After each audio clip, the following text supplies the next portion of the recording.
Le principe de prudence impose aux entreprises de prendre en compte les dettes pouvant avoir une incidence sur leurs exercices comptables futurs, à partir du moment où les risques et les charges qui les expliquent résultent d'événements en cours. On appelle provision pour risques et charges la constatation comptable du risque de voir naître une nouvelle dette à plus ou moins long terme, c'est-à-dire le risque de voir augmenter le passif exigible de l'entreprise. Dans son article 212.3, le plan comptable général nous indique qu'une provision est un passif dont l'échéance ou le montant n'est pas fixé de façon précise. Par conséquent, une provision est liée à la notion d'incertitude. Illustrons-le à partir des exemples suivants. Nous avons un litige en cours avec un salarié. Cette opération est une opération incertaine. Le litige risque d'entraîner le paiement de dommages et intérêts et donc de faire apparaître une dette dans le passif du bilan envers le salarié.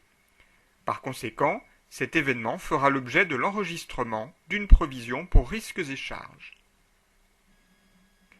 Dans notre deuxième exemple, une condamnation est prononcée entraînant le paiement de dommages et intérêts en faveur du salarié.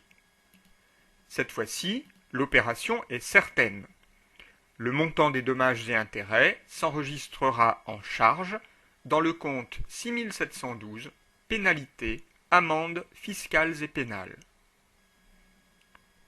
Dans notre troisième exemple, nous avons le paiement d'une contravention.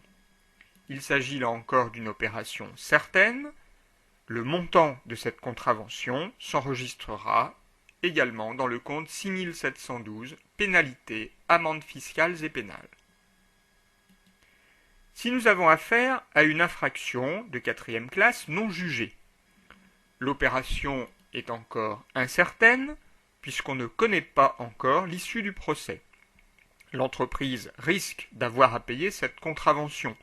Par conséquent, cet événement fera l'objet de l'enregistrement d'une provision pour risques et charges. Enfin, dans notre dernier exemple, le dollar passe de 1 euro à 1,50 € et notre entreprise a acheté à un fournisseur américain en dollars et n'a pas encore payé sa dette. Tant que cette dette n'est pas payée, l'opération reste incertaine. En effet, en raison de la variation des taux de change, notre entreprise voit sa dette augmenter en euros au passif du bilan. Cette augmentation n'est pas définitive puisque le taux de conversion peut encore varier d'ici la date de paiement. Par conséquent, cet événement fera l'objet de l'enregistrement d'une provision pour risques et charges.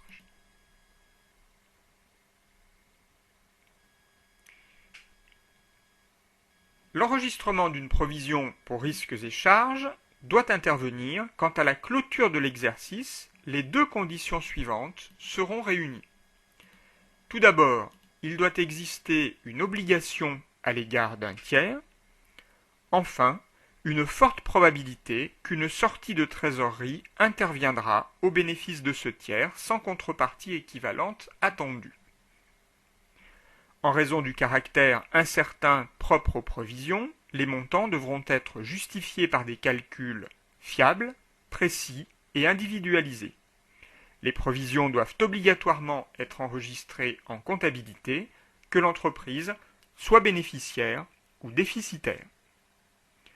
Le caractère incertain, pesant sur l'échéance de la dette, explique que les provisions s'enregistrent dans un compte de classe 1, correspondant à un flux monétaire de sortie différée long terme. Plus précisément, les différentes catégories de provisions nous sont listées dans le tableau suivant. Voyons maintenant comment enregistrer la création de notre provision. Pour ce faire, nous allons partir de l'exemple suivant. Le 31 décembre N, l'entreprise Carmino constate qu'un litige est apparu avec son client Vermilo au cours de l'exercice comptable. Le procès en cours pourrait aboutir à la condamnation de l'entreprise qui se verrait contrainte de verser 12 500 € à son client au titre de dommages et intérêts. On vous précise que ce risque est considéré comme exceptionnel dans cette entreprise. D'autre part, un contrôle fiscal en cours pourrait aboutir à un redressement évalué à 18 000 € au titre de la taxe professionnelle. Commençons par enregistrer l'opération relative au litige avec le client Vermilo. Nous allons, pour cette opération, débiter le compte 687,5 dotation aux provisions exceptionnelles pour 12 500 €. Ce compte est utilisé si la provision a un caractère exceptionnel, c'est-à-dire dans le cas où la charge, une fois avérée, s'enregistrera dans les comptes 67. Au crédit, dans la liste des comptes figurant dans le tableau précédent, nous allons utiliser le compte 1511 provision pour litige. Nous allons donc créditer ce compte pour 12 500 €. De la même manière, pour ce qui concerne le contrôle fiscal en cours, nous allons débiter le compte 681,5 dotation aux provisions d'exploitation pour 18 000 €. Ce compte est utilisé si la provision a un caractère d'exploitation, c'est-à-dire dans le cas où la charge, une fois avérée, s'enregistrera dans les comptes 60 à 65. Enfin, nous allons créditer le compte 155, provision pour impôt.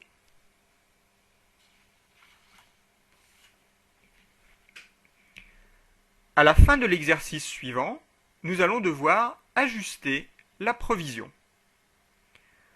À cette date, au 31 décembre N+1, les charges retenues contre l'entreprise Carmino contre son client Vermilo se sont alourdies et le service contentieux estime que les dommages et intérêts pourraient atteindre finalement 20 000 €,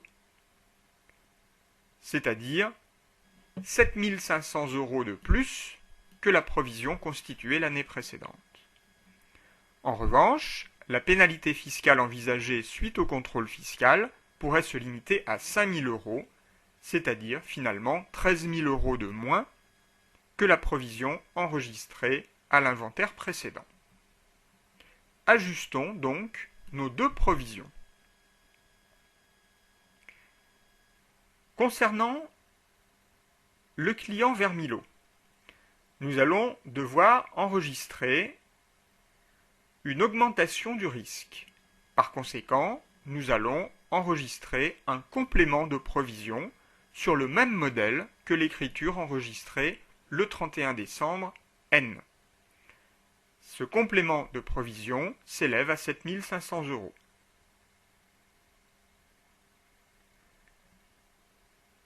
Concernant le contrôle fiscal, le risque a diminué.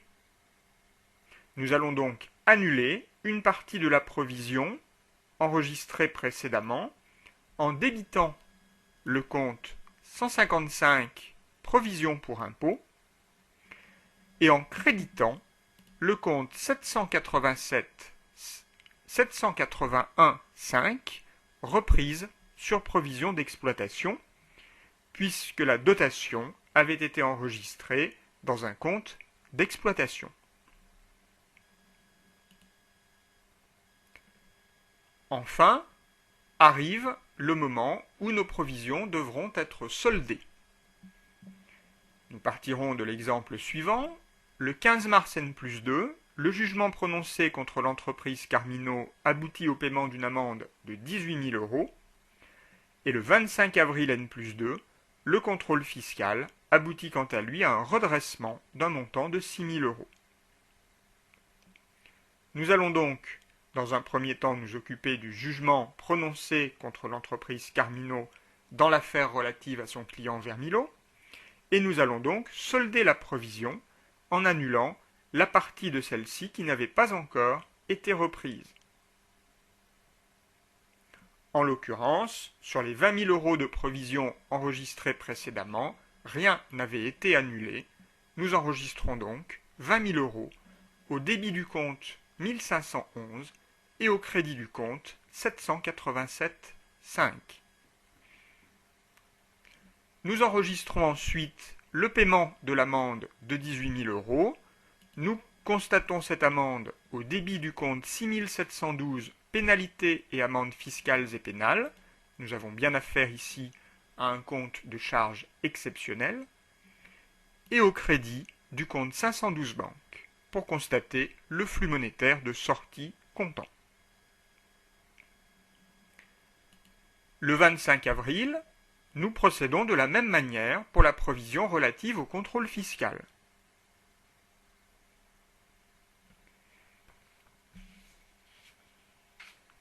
La provision de 18 000 € avait déjà été reprise le 31 décembre N+1 pour 13 000 €.